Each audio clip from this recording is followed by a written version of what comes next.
have heard of the term yeast infection and probably recognize their dog has a yeast issue from that classic yeasty smell, a bit like moldy corn chips. Now, while yeast is a normal organism that lives on the skin and in the ears of your dog, it can become a problem when your dog's body and their immune system predominantly is out of balance in some way, and it's then not able to keep the levels of yeast in check. Now, treating yeast infections naturally involves not only targeting that overpopulation of yeast, but also in correcting the underlying imbalances internally that have actually led to the development of this overpopulation yeast issue in the first place.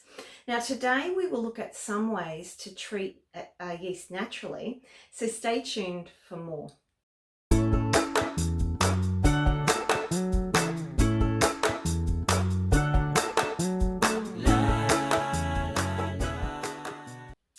Hi there, Lyndall Pinchon, Canine Naturopath from Canine Vitality, and welcome to my channel, Happy Healthy Dogs, where it's my passion to help you help your dog live a longer, healthier life naturally. Now, if you are new to my channel, thank you so much for being here.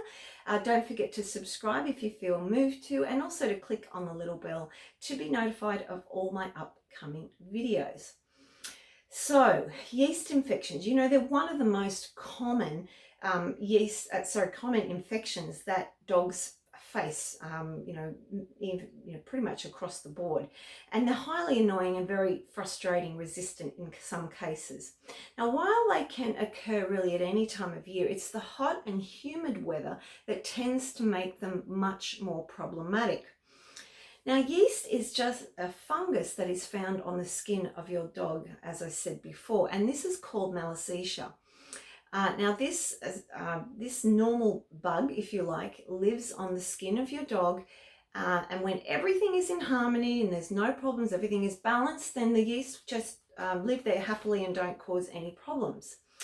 Now, the problem starts, though, if your dog's immune or gut health become out of balance or compromised for some reason, and this can then allow that yeast to become opportunistic and start overpopulating the skin.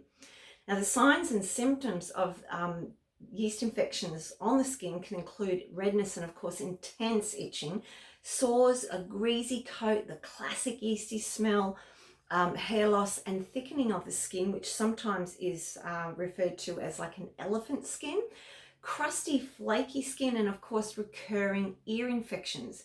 Now, the common areas that your dog might be affected are their armpits, in the groin, the ears, of course, the skin folds, and the paws. Now, while there can of course be a number of reasons why your dog might be getting yeast infections, issues around the immune system are right at the top of the bill, and these include allergies and autoimmune diseases where drugs such as steroids have been used to actually suppress the immune system. These can be triggers for yeast problems. Now, on the other side of the coin, it might be that your dog's immune system is underactive and there are other types of infections going on, such as maybe a bacterial infection. Now, while yeast infections can definitely be treated using conventional antifungal drugs, there are many cases now, much like antibiotic resistance, where we're seeing yeast resistance to the use of these drugs. And of course, like any drug, these medications have the potential to cause nasty side effects and also further weaken your dog's body. So, what is the best way to approach treating a yeast infection naturally? Well, of course, we need to look at natural antifungal agents to work directly on the yeast imbalance. But it really goes much deeper than that. We need to also have a look at the health of your dog's gut and immune system, as I said before, as this is really at the root cause of the imbalance. Now, many of you know I talk a lot about leaky gut syndrome and the negative impact that this can have on your dog's health. Now, leaky gut can really lead to a whole range of health issues, including allergies and really out of control yeast infections. So the first thing you want to be doing is to get that yeast back under control is having a look at the health of your dog's gut and working to bring this back into balance if it needs to be. And you can learn more about leaky gut syndrome if you're interested in some of my other videos, which I will link to in the description box below. So, needless to say though, as we start to work into healing and balancing out the health of your dog's gut, this can significantly reduce the incidence of yeast or really any other type of infection. Now, within this, one of the biggest things, the most important really, is diet, of course. And if this is not properly addressed, it's going to be really, really hard and sometimes maybe impossible to really get back back on top of the problem. Now, what does an anti-yeast or an antifungal diet look like? Well, it's really based around feeding a lot of good proteins, fats, and green leafy vegetables, hopefully in their raw state, and eliminating all grains and carbohydrates that will actually break down in your dog's gut to feed yeasts, which are relying on those sugars to give them energy. And most of you know that I love a raw diet for dogs. Now, essentially, this is also, as I said, an amazing antifungal diet too, when done correctly. Now, you can also add in some extra things like organic coconut oil, which is antifungal, apple cider vinegar and bone broth to help start the process of reducing down the levels of yeasts in your dog's body, as well as starting to balance the gut. And of course, the other main system that we want to be taking care of is that immune system that we can do, and we can do that by also adding in herbs and nutrients that can start to regulate and balance out your dog's immune system, whether it's overactive in the case of things like allergies or underactive where there are infections. Now, herbs like astragalus, elderberry, ashwagandha, those medicinal mushrooms like reishi, and the herb turmeric are some of those fantastic herbs that will help regulate and balance the immune system, whether over or underactive. And these can be given singularly or in combination, which is generally how I prescribe them. Now, you can also check out my Deep Balance Immune Formula along with my Herbal Gut Buster Formula. Both those blends are working towards balancing gut and immune system. And finally, it can be very important also in resistant yeast problems to have your dog's thyroid checked as to make sure that it's not underactive, as this can actually lead to chronic yeast issues as well. So what about the actual infection? There are really many different and strong antifungal herbs and supplements that we can use that are really fantastic for bringing down those yeast populations when they're out of control like that. Now, one of my favorites really is a herb. There's many of them really, but one of my very favorites is pau d'arco.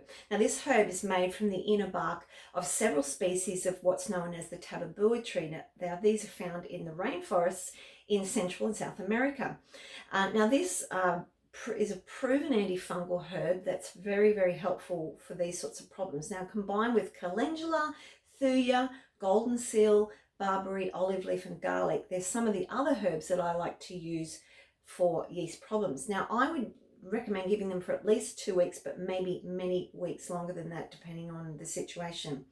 On top of that, I always recommend bringing in a good quality probiotic, such as a dairy-free strain or a soil-based probiotic that's going to help to bring back in your dog's gut some good flora to help once again balance out the levels of yeast. Now, topically, it's also essential to make sure that you're cleaning the skin of any dead yeasts or other allergens or bacteria as well, to help the skin to better breathe more and to heal, have a better chance of healing and balancing. I love to use colloidal silver for this. It's a great cleaning agent. It's antiseptic. Of course, it's active against yeasts and also bacteria and will really thoroughly clean that area.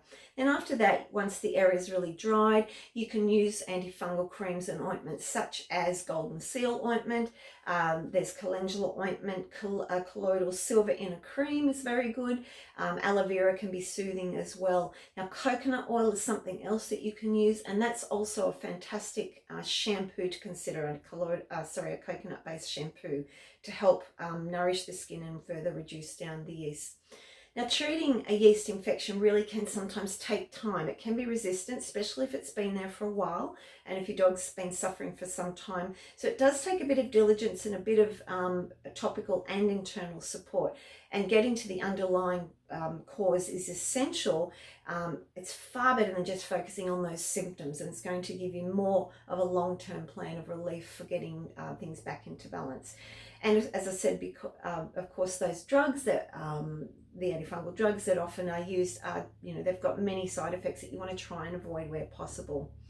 Now guys, I hope you found this video helpful. There's a few tips there for treating yeast problems naturally, but if you've got a dog that's suffering from yeast problems and you want more help, feel free to reach out to me by leaving a comment below or contacting me. I'll leave all my details in the description as usual. Feel free, as I said, to reach out if you want to get some more specifics about doses or a bit more of a thorough plan to help your dog overcome these yeast problems. Guys, I hope you enjoyed that. Don't forget to like, comment, share and subscribe if you did. And I hope you have a great day. I'm looking forward to catching up with you again in another video. But till then, have a good one and I will see you very soon. Bye for now.